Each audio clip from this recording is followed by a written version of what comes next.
আবল তাবল কথাবার্তা বলতে থাকে। আবার আপনার কাছে চিঠিও দিছে দেখলাম আর খোলা খোলা চিঠি আর কি। এটা খারাপ আর কি, একটা ইয়ে আর কি। না, খুব উপদেশটা বানাও দিন আমি এক নজর পড়ে ফেলাই দিচ্ছি। আমার উপদেশটা লাগবে না, এই দেশটা আমার বাপের, আমার বাপ স্বাধীন করে দিয়ে গেছে। আমি জানি এই দেশ আমি চিনি। এখানে আমি বাংলাদেশের বসে বসে কথা বলার সুদ করে আবার আমার উপদেশটা বানাতে গেছে চোর একটা। ও বলছে গ্রামীণ ফোনের সব ইনকাম গ্রামীণ ব্যাংকে যাবে, যে টাকা গ্রামীণ ব্যাংক গরিব মানুষের সাহায্য করবে। আর এই কথা করে আমার কাছে ওই গ্রামীণ ফোনের ব্যবসা দিয়ে ইউজ একটা টাকা পর্যন্ত গ্রামীণ ব্যাংকে দেয় নাই। আমি 400 কোটি টাকা গ্রামীণ ব্যাংকে দিচ্ছি, 400 কোটি টাকা। ওটা তার অন্যান্য প্রতিষ্ঠানে লাগাচ্ছি আর কি। না, তখন গ্রামীণ ব্যাংক ফাইলে বক্সে ঢুকাই দিচ্ছে। গ্রামীণ ব্যাংক তখন ওই শেষ হয়ে চলে যাচ্ছিল। ওর বদলতে গ্রামীণ ব্যাংক মাঠে বসে গেছিল। ও তো সব ব্যাংকের সব টাকা তো লুচি খেয়ে গেছে। তখন আমি প্রথমে 100 কোটি, তারপর 200 কোটি, তারপর আবার 100 কোটি, এটা 98 সালে দিচ্ছি, চালু রাখছি। তখন এই গ্রামীণ ফোনের ব্যবসা ছিল। এই ব্যবসাটার থেকে যে লাভটা হবে সেই টাকাটা চলে যাবে গ্রামীণ ব্যাংকে, রেগুলার গ্রামীণ ব্যাংকে একটা সোশ্যাল ইনকাম থাকবে।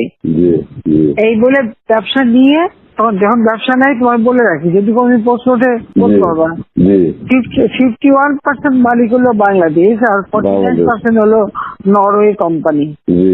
আর এখন যে দেখো সব সে ব্যবসা নরওয়ে কোম্পানির কাছে, তার নিজের কাছে বোধহয় 10% বা 15% মতন হয়তো থাকতে পারে, সমস্ত সে বেঁচে খেয়েছে। আর একটা টাকা কোনোদিন গ্রামীণ ব্যাংকে এখান থেকে দেয় নাই। আর আমরা সবচেয়ে বেশি ফ্যাসিলিটি তাকে দিচ্ছিলাম, রেলওয়ে, ফাইবার অপটিক ব্যবহার থেকে শুরু করে সবকিছুতে তাকে এক্সট্রা সুযোগ দেওয়া হয়েছিল। ওইভাবেই তো গ্রামীণ ফোনটা তো অন্যদের থেকে সে সবচেয়ে বেশি সুবিধা পাইছে। চোর একটা রক্ত চুষে খাইছে সব।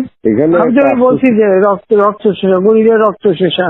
রাইট, যে 30% তার হিসাব করলে 30% সুদ হইতো। সে যা গ্রামীণ মানুষকে যে লোন দিত, তাতে তার যে কম্পাউন্ড ইন্টারেস্ট যদি আপনি ক্যালকুলেশন করেন, 40-47% হয়ে যেত।